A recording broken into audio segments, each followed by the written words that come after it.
दोस्तों जय श्री कृष्णा। दोस्तों आज की वीडियो में हम जानते हैं कि चंद्रमा में दाग होने के पीछे क्या रहस्य है। आइए वीडियो को शुरू करते हैं और हम जानते हैं कि चंद्रमा में दाग क्यों है। दोस्तों चंद्रमा में दाग होने के पीछे माता अहिल्या से जुड़ी एक कहानी का कारण बताया जाता है।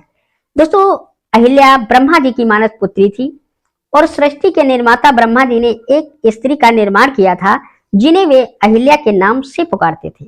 अहिल्या अत्यंत रूपवान थी तथा उन्हें यह वरदान भी प्राप्त था कि उनका यौवन सदा ही बना रहेगा।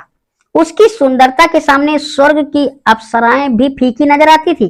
अहिल्या की सुंदरता के कारण सभी देवता उसे पाने की इच्छा रखते थे। दोस्तों ब्रह्मा जी ने अहिल्या की शादी के लिए एक परीक्षा का आयोजन किया जिसके विजेता से वो अहिल्या की शादी करना चाहते थे। सभी देवताओं को निमंत्रण भेजा गया। सभी देवता उस परीक्षा में उपस्थित हुए। महर्षि गौतम ने वह परीक्षा उत्तीर्ण की थी। इसी कारण अहिल्या का विवाह विधि पूर्वक महर्षि गौतम के साथ हो गया था। इंद्रदेव अहिल्या की सुंदरता पर अत्यधिक मोहित हो गए थे।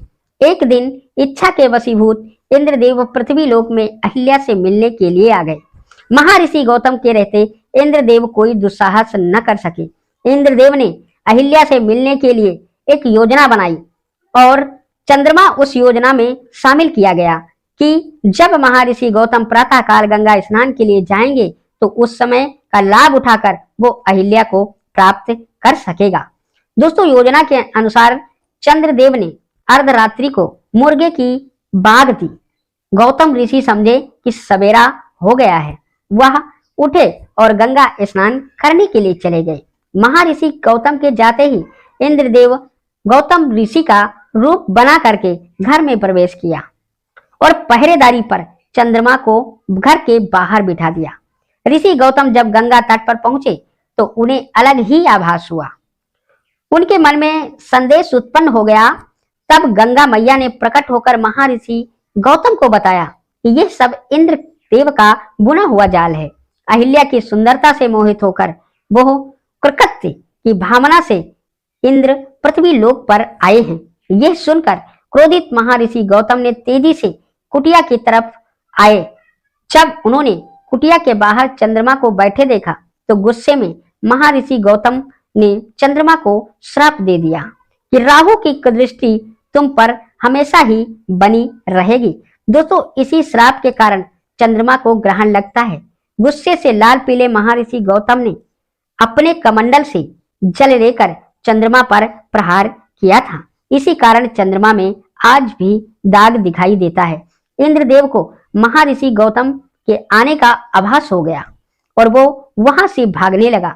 महर्षि गौतम ने इंद्र को श्राप दे दिया कि पृथ्वी लोक में तुम्हारी कभी कहीं भी पूजा नहीं होगी। दोस्तों यहाँ से भागते समय इंद्रदेव अपने असली रूप में आ गए।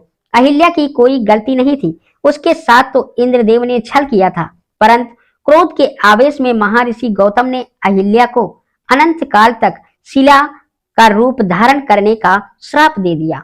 परंतु जब महर्षि गौतम का गुस्सा शांत हुआ तब उन्हें यह आभास होने लगा कि इस सारे प्रकरण में अहिल्या की तो कहीं भी गलती नहीं है। उन्होंने जो श्राप अहिल्या को दिया था उससे उन्हें काफी दुख हुआ, परंतु वह अपना श्राप वापस नहीं ले सकते थे। तब उन्होंने अहिल्या के सामने जाकर उस शिला से कहा कि तुम्हारी शिला पर जब किसी दिव्य आत्मा के चरणों की धूल स्पर्श करेगी तब तुम अपने असली रूप में आ जाओगी। इतना कहकर महर्षि गौतम वहां से चले गए।